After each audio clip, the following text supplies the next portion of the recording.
Welcome to Blizzard Fire. We hope this video helps fire up your solution. You begin by importing or typing payroll rows: employee, pay period, base pay, bonuses, pre-tax deductions. Once done, create clear column headers and format currency for gross pay so formulas behave.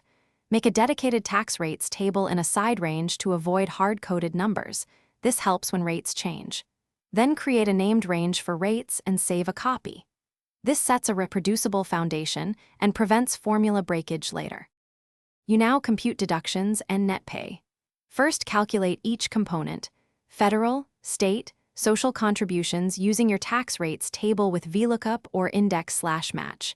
Use dollar references so copied formulas keep referencing the rates. Then sum deductions and subtract from gross to get net.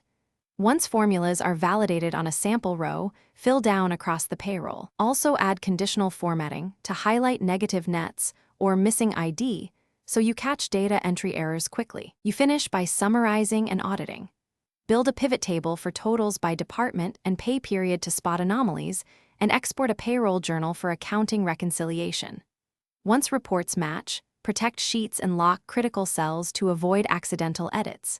If numbers disagree, use trace precedence/dependence and evaluate formula to find formula errors.